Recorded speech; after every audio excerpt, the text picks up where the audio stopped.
مفتی صاحب تو بہتر جانتے ہیں، تو آپ نے فرمایا اگر قیامت کے دن آپ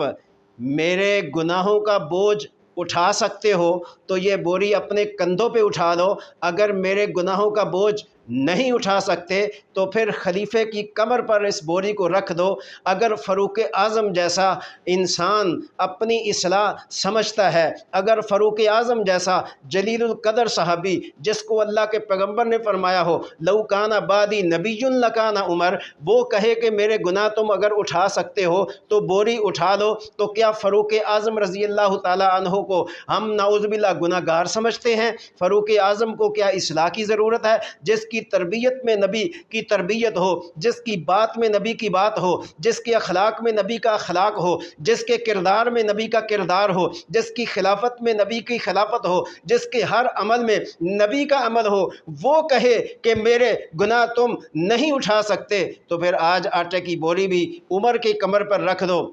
اگر تم میرے گناہوں کا بوجھ نہیں اٹھا سکتے تو یہ بوری بھی تم مت اٹھاؤ۔ تو اگر مفتی منیر عباس کو اصلاح کی ضرورت نہیں ہے تو ٹھیک ہے، میرا پیغام چشتی صاحب کو ہے، میرا پیغام دوسرے علماء کو ہے، میرا پیغام دوسرے حضرات کے لیے ہے۔ آپ اصلاح سے اگر خارج ہونا چاہتے ہیں تو اللہ آپ کی اصلاح کرے۔ چوتھی بات جو ذکر کی کہ میں مفتی فضل احمد چشتی کی کن شکوں کے ساتھ متفق ہوں، تو جناب گزارش یہ ہے کہ چاہیے تو یہ تھا کہ آپ خود مجھ سے یہ بات کرتے تو اچھے لگتے، آپ نے نمائندے کو ایک قلم سے لکھ کر دے دیا کہ اس کا جواب دو۔ وہ نمائندہ ماشاءاللہ شکل تو اس کی ہم سے غائب تھی، لیکن وہ چھپ چھپا کر وہ دیکھ کر اپنے جو اس نے لکھے ہوئے تھے پوائنٹ ان کا ذکر کرتا رہا۔ لیکن بہرکیف آئندہ اگر کسی نمائندے نے میری بات کا جواب دیا تو میں اس کے جواب دینے کا کوئی گویا کہ میرے ذمے اس کا کوئی جواب نہیں ہوگا۔ ہاں، مفتی صاحب اگر تکلیف کرتے ہیں، وہ یہ سمجھتے ہیں کہ عوام کو ہمارے علم کی ضرورت ہے تو وہ خود مجھ سے بات کریں، میں ان کا انشاءاللہ من و ان الفاظ میں جواب دینے کا پابند ہوں گا۔ چوتھی بات یہ تھی کہ کن شکوں کے ساتھ آپ ان کی حمایت کرتے ہیں، تو جناب دین میں میرے لیے کوئی شک نہیں ہے، میں نے جو بات کرنی ہے میں اندھا مقلد ہو کر بات نہیں کرتا، میں اس کی تحقیق کرتا ہوں، میں اس کی گہرائی تک جاتا ہوں۔ اور چشتی صاحب کے بارے میں آپ نے کہا کہ آپ تو ان کے پس منظر سے ہی واقف نہیں ہیں، ان کی بیک گراؤنڈ سے واپس نہیں ہے، اپنا واقف نہیں ہے، تو جناب کے لیے گزارش ہے کہ شاید جب سے میں مفتی فضل احمد چشتی کو جانتا ہوں اس وقت آپ کا طالب علمی کا دور ہوگا، یہ بات کرنے سے پہلے آپ سوچتے، اور مجھے تو کہہ دیا آپ نے کہ چشتی صاحب کے پس منظر سے واقف نہیں ہے، اور شاید آپ میرے پس منظر سے واقف نہیں ہیں۔ اگر میں نے مفتی فضل احمد چشتی کی کسی بات کی حمایت کا اعلان کیا ہے تو کیا میرے سامنے کتب نہیں ہیں؟ کیا میرے سامنے حوالہ جات نہیں ہیں؟ کیا میں ایک اناڑی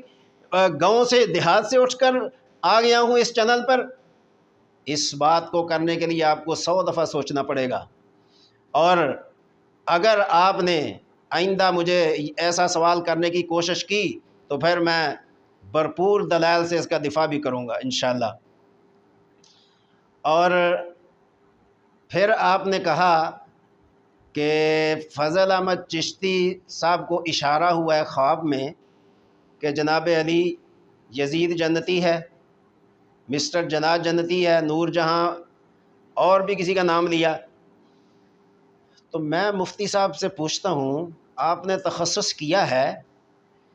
اور آپ یہاں تک پہنچے ہیں، اللہ آپ کو مزید ترقی دے، کسی کا خواب کیا شریعت کے مسائل میں دلیل کا درجہ رکھتا ہے؟ یہاں پر میں یہ ضروری سمجھتا ہوں کہنا، انبیاء علیہم الصلاۃ والسلام کا خواب ایک الگ چیز ہے، ان کا خواب ایک وحی کا درجہ رکھتا ہے۔ انبیاء کے خواب میں شک شبہ نہیں ہو سکتا، انبیاء علیہم السلام کا جو خواب ہوتا ہے وہ حکم الہی ہوتا ہے، وہ الہام الہی ہوتا ہے، وہ معجزہ ہوتا ہے۔ ابراہیم علیہ السلام نے خواب کے اوپر بیٹے اسماعیل علیہ السلام کی گردن پر چھری چلائی؟ ایک خواب تھا۔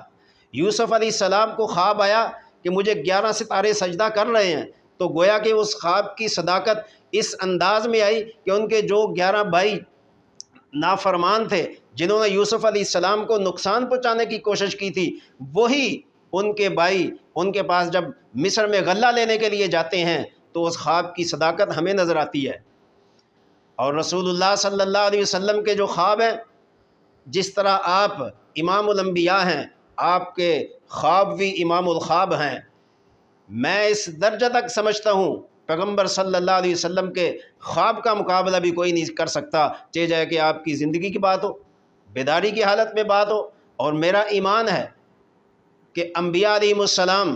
بالخصوص خاتم الانبیاء صلی اللہ علیہ وسلم، جب آرام کرتے ہیں، جس کو ہم سونا کہتے ہیں،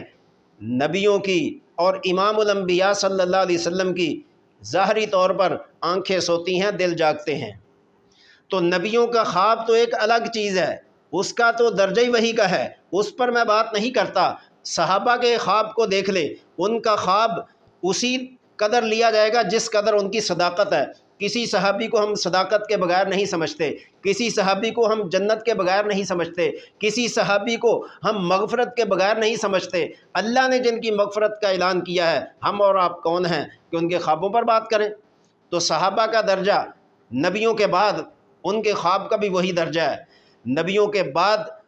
جس طرح ان کی صداقت اعلیٰ ہے، ان کی امانت اعلیٰ ہے، ان کا کردار اعلیٰ ہے، اسی درجے میں ان کے خواب کی تعبیر بھی اعلیٰ ہوگی۔ اور آپ نے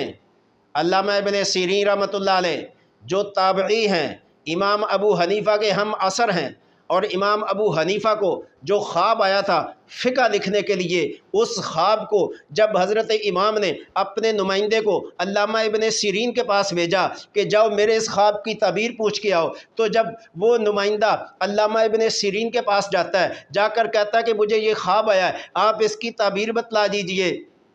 میں آپ کو متوجہ کرنا چاہتا ہوں۔ جب نمائندے نے خواب کا ذکر کیا تو علامہ ابن سیرین کی فصاحت نے کہا، علامہ ابن سیرین کی بلاغت نے کہا، علامہ ابن سیرین کے علم نے کہا، علامہ ابن سیرین کے تجربے نے کہا کہ یہ خواب تمہیں نہیں آیا، جس کو خواب آیا ہے اس کو بھیجو۔ یہ خواب ہیں وہ جن خوابوں کا درجہ اعلیٰ سے اعلیٰ ہے۔ آپ اگر اس درجہ تک آپ مفتی ہیں تو آپ اگلی بات سمجھ چکے ہوں گے، میں تفصیل میں نہیں جانا چاہتا۔ تو اگر مفتی فضل احمد چشتی نے اپنے خواب کا ذکر کر کے کہا کہ اشارہ ہوا ہے، تو کیا میرے اور آپ کے نزدیک خواب ایک دلیل ہے؟ خواب کا ذکر کیا وہ دین میں ایک دلیل کی شرعی حیثیت رکھ سکتا ہے؟ اور اگر خواب ہی کو آپ نے لینا ہے تو اگر آج کوئی خدا نہ خواستہ کہہ دے کہ اللہ نے فرمایا کہ نماز معاف ہے، تو کیا خواب کے وجہ سے نماز معاف ہو جائے گی؟ کوئی کہہ دے کہ زکوٰۃ اللہ نے معاف کر دی ہے تو زکوٰۃ معاف ہو جائے گی صرف خواب کے وجہ سے؟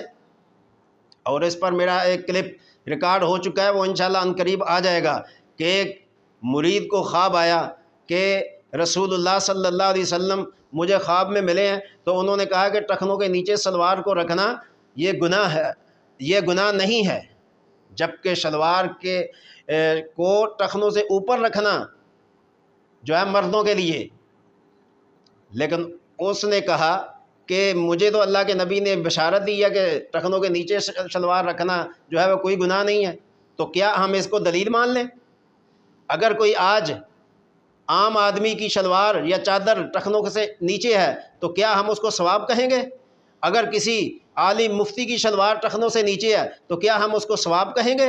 تو ہم خواب کو اس درجہ تک مان سکتے ہیں کہ یہ دین میں ایک دلیل شرعی ہو سکتی ہے؟ تو مفتی صاحب نے اگر اپنا خواب ذکر کیا ہے تو آپ کو کوئی حق نہیں ہے۔ مفتی چشتی صاحب نے اپنے خواب کو آپ کے اوپر مسلط نہیں کیا کہ میرے خواب کو دلیل شرعی سمجھو، بلکہ آپ ان کے خواب کو رد کر دیں، آپ کو حق ہے، آپ نہ مانیں ان کے خواب کو۔ تو خواب میں اگر کوئی جنتی نظر آ جائے تو آپ کے لیے وہ کوئی دلیل نہیں ہے، آپ ان کے خواب کو مؤدبانہ طور پر رد کر دیں، آپ کو کوئی نہیں پوچھنے والا۔ مفتی فضل چشتی صاحب آپ سے نہیں کہنے آئیں گے کہ میرے خواب کو کیوں رد کیا، تو جناب اس لحاظ سے میں نے علماء کرام کی خدمت میں یہ عرض کیا تھا کہ بجائے آپس میں دست و گریباں ہوں، ہماری جو زبانیں آج چل رہی ہیں ایک دوسرے کے خلاف، کوئی ہم ایک دوسرے کے دشمن نہیں ہیں، کوئی ہم ایک دوسرے کے ساتھ گویا کہ اس طرح نہیں ہے کہ ہم ایک دوسرے کو دیکھنا گوارا نہیں کرتے۔ تو آج یہود و نصارہ غیر مسلم ہماری ان باتوں سے، اس زبان سے، کیا وہ اسلام میں داخل ہوں گے یا اسلام سے خارج ہوں گے؟ تو ہماری وجہ سے اگر کوئی اسلام میں آتا ہے تو اس کا ثواب بھی آپ جانتے ہیں، اگر ہماری وجہ سے کوئی دین سے نکل جاتا ہے، ہمارے کردار کو دیکھ کر، ہماری زبانوں کو دیکھ کر، ہماری گالی گلوچ کو دیکھ کر، ہماری بد زبانی کو دیکھ کر کوئی دین سے نکلتا ہے تو اس کا وزن اور اس کی ذمہ داری کس پر آئے گی؟ اس لیے میں اور آپ تمام علماء اس چیز کے گویا کہ اس چیز کے جواب دہ ہیں جو پیارے نبی صلی اللہ علیہ وسلم نے فرمایا کہ العلماء ورثۃ الانبیاء، کہ علماء نبیوں کے وارث ہیں، اور نبیوں کی وراثت سیم و زر نہیں ہوتا، اور نبیوں کی وراثت کوئی جائیداد اور دولت ثروت نہیں ہوتی، نبیوں کی وراثت جو ہے وہ علم ہے، اور ہمارے نبی کی وراثت قرآن ہے، حدیث ہے، اور اہل بیت سے محبت ہے، صحابہ سے محبت ہے، خلفائے راشدین سے محبت ہے، اور اسلام کے تمام قواعد و ضوابط ہم سے یہ مطالبہ کرتے ہیں کہ اگر آپ نبیوں کے وارث ہیں تو پھر کوئی وارثوں والی بات بھی تو کریں نا۔ وارث کے زبان سے اگر وارث والی کوئی زبان ہی نہ نکلے تو پھر کیا کہنا چاہیے؟ کہ وارث شاہ نے کیا کہا تھا؟ وارثہ مان نہ کریں وارثاں تے، وارثہ مان نہ کریں وارثاں تے، رب بے وارث کر کے مار لائی۔ تو پھر ہمارا کہیں یہ حشر نہ ہو جائے۔ اللہ تعالی ہمیں دین کی سمجھ عطا